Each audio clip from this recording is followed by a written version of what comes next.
Exercise 1.3 का third question है, सिद्ध कीजिए कि निम्नलिखित संख्याएं अप्रिमेय है। तो थर्ड क्वेश्चन के 3 पार्ट दिए हैं, तो हम पहला पार्ट हल करते हैं। 1/वर्गमूल 2, हमें यह सिद्ध करना है कि यह एक अप्रिमेय संख्या है। तो हम वहीं विरोधोक्ति विधि द्वारा मान लेते हैं, माना 1/वर्गमूल 2 एक परिमेय संख्या है, परिमेय संख्या है जो दिए गए कथन के विपरीत है, कथन के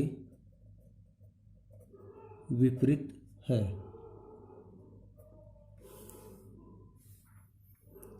परिमेय संख्याएं, आगे लिखेंगे परिमेय संख्याएं P/Q के रूप में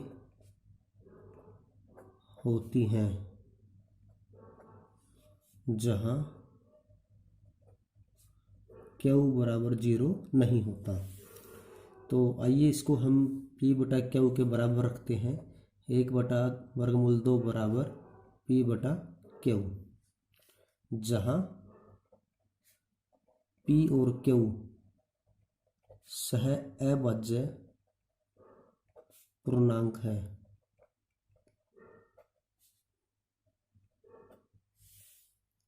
और Q 0 के बराबर नहीं है। तो अब हम इसको आगे सोल्व करते हैं, इनकी क्रॉस मल्टीप्लाई करते हैं। Q बराबर वर्गमूल 2 P, तो इसमें हम दोनों तरफ वर्ग करते हैं, दोनों तरफ वर्ग करने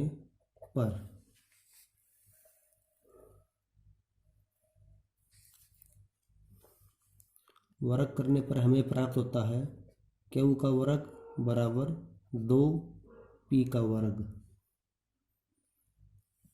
आगे हम इसको लिखते हैं, P का वर्ग बराबर Q का वर्ग बटा 2। हम इस 2 को इधर इसके नीचे ले आते हैं या भाग में हो जाता है। हम इस समीकरण को 1 मान लेते हैं। अब देखें कि यहाँ जो है, यहाँ Q स्क्वायर को, Q के वर्ग को 2 भाग करता है। देखिए Q का वर्ग 2 से विभाज्य है। पिछली वीडियो में हमने 1.3 पर में पढ़ा था कि यदि कोई संख्या वर्ग में है और वह किसी अन्य पूर्णांक से, अन्य अभाज्य पूर्णांक से विभाज्य है, तो वह संख्या भी उस अभाज्य पूर्णांक से विभाज्य होगी। तो अतः Q भी 2 से विभाज्य होगा।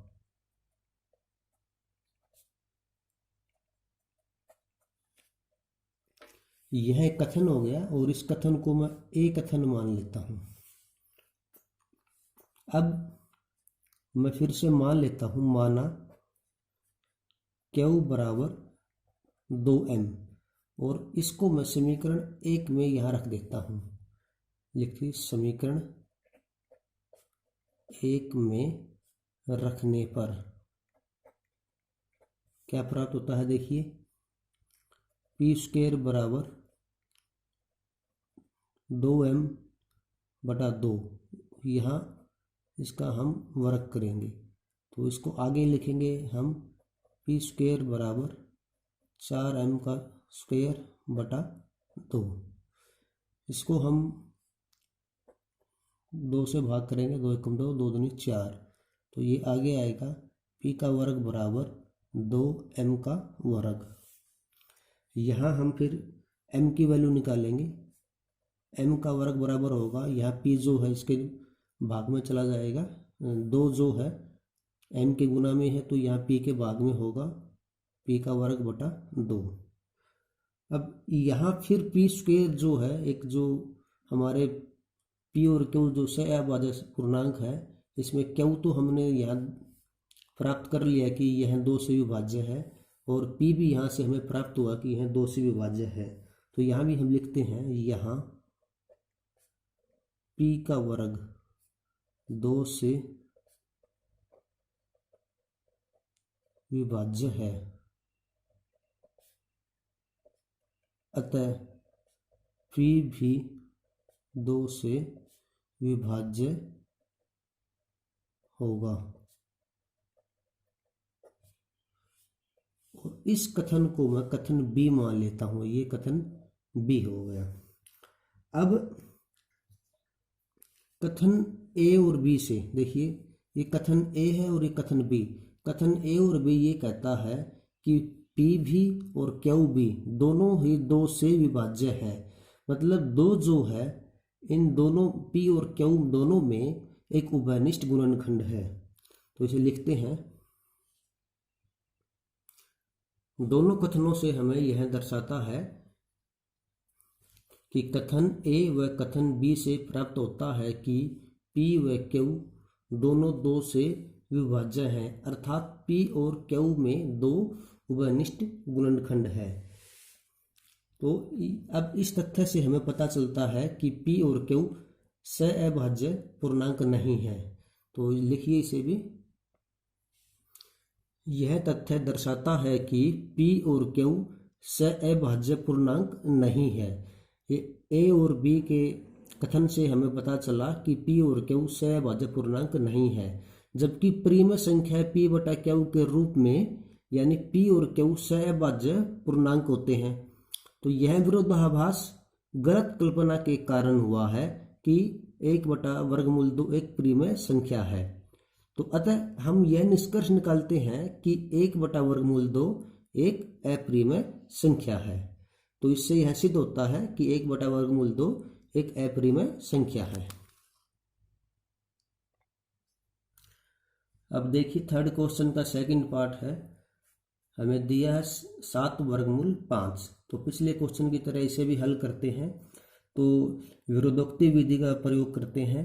माना 7 वर्गमूल 5 एक परिमेय संख्या है, परिमेय संख्या है जो दिए गए के विपरीत है।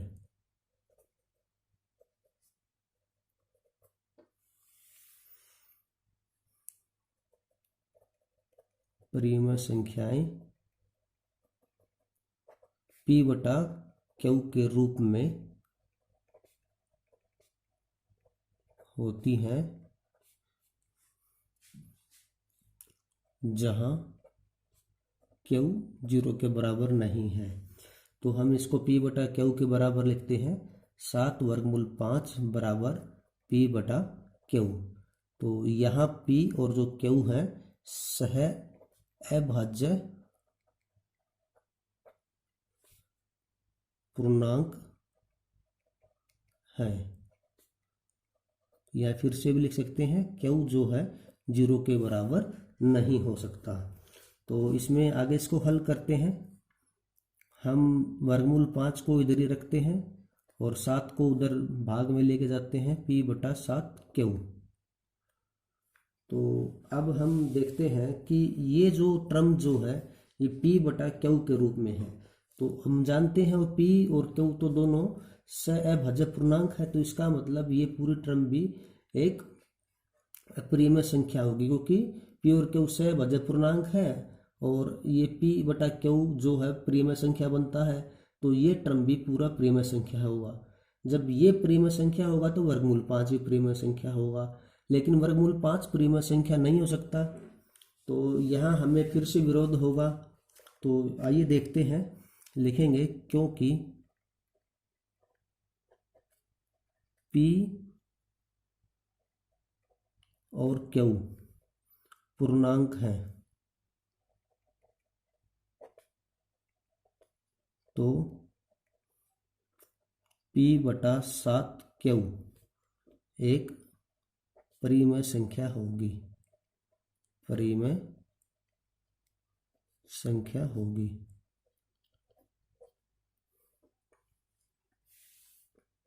और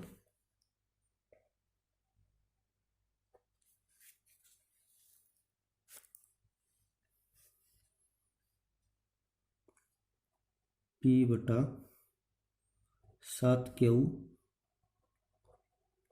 परिमेय संख्या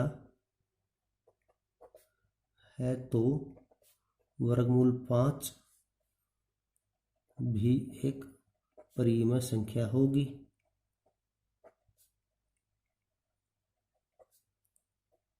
क्योंकि ये दोनों एक दूसरे के बराबर है।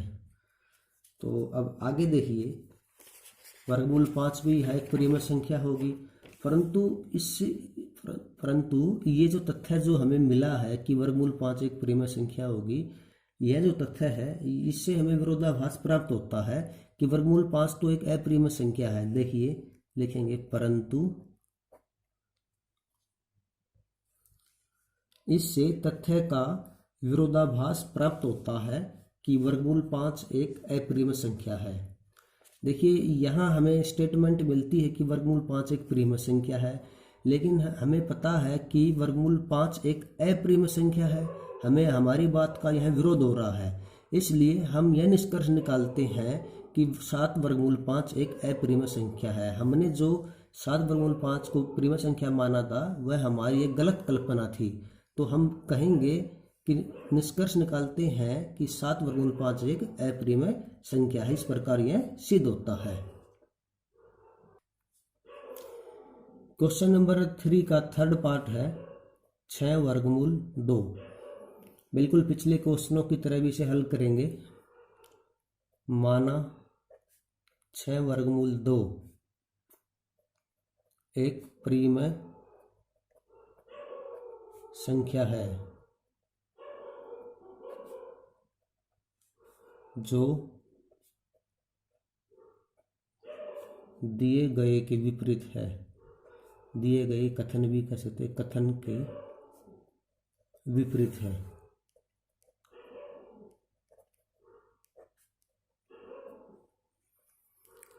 अब लिखेंगे परिमेय संख्या जो है वह P/Q के रूप में होती है। परिमेय संख्या P/Q के रूप में होती हैं।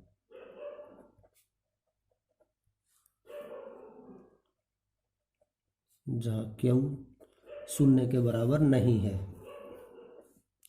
अतः अब तुलना करने पर इसको हम लिखेंगे 6 वर्गमूल 2 को परिमेय संख्या यानी P/Q के रूप में जो होती है उससे तुलना करेंगे।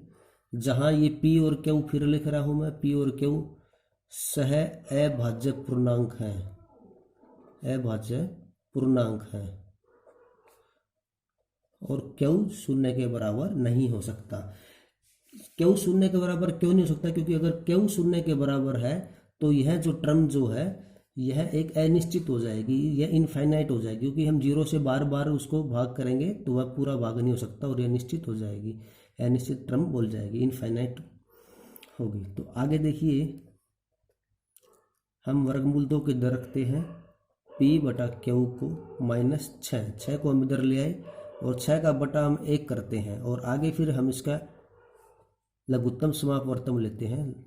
वर्गमूल 2 बराबर लघुत्तम समापवर्तक लेंगे तो Q आएगा, यहाँ पे Q से Q होगा भाग, तो P -1 से 6 Q होगा। तो अब आप देखिए ये जो टर्म जो है ये P/Q के रूप में टर्म है। तो लिखेंगे P और Q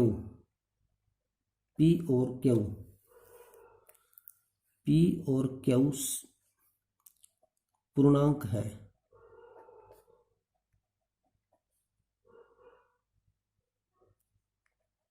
तो P-6Q/Q एक परिमेय संख्या होगी, एक परिमेय संख्या होगी। क्यों? क्योंकि P और Q तो पूर्णांक है और P/Q जो है परिमेय संख्या है और ये जो है P/Q की फॉर्म में ही है, इसलिए यह पूरी टर्म भी एक परिमेय संख्या होगी। और जब यह परिमेय संख्या होगी तो वर्गमूल 2 इसके बराबर है, तो वर्गमूल 2 भी एक परिमेय संख्या होगी। तो लिखिए, और वर्गमूल 2 भी एक परिमेय संख्या होगी।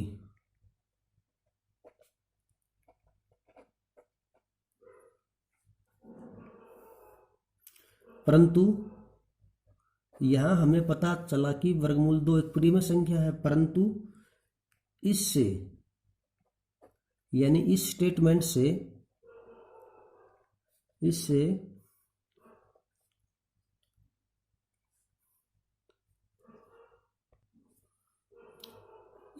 इस तथ्य का विरोधाभास प्राप्त होता है कि वर्गमूल 2 एक अपरिमेय संख्या है।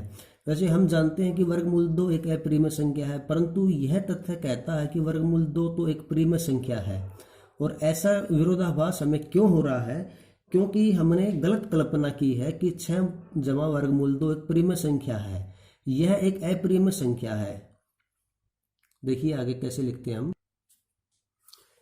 हमें यह जो विरोधाभास जो हुआ है, यह विरोधाभास अपनी गलत कल्पना के कारण हुआ है कि 6 जमा वर्गमूल 2 एक परिमेय संख्या है।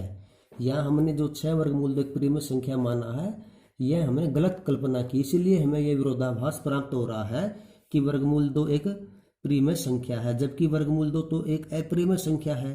तो अतः हम निष्कर्ष निकालते हैं कि 6 जमा वर्गमूल 2 एक अपरिमेय संख्या है, जो हमें यहीं सिद्ध करना था। तो इस प्रकार यह सिद्ध होता है कि 6 जमा वर्गमूल 2 एक अपरिमेय संख्या है। तो इसी के साथ एक्सरसाइज 1.3 समाप्त होती है। और आप सभी हमारे चैनल को सब्सक्राइब करना, लाइक भी करना और अपने सहपाठियों के साथ शेयर भी करना।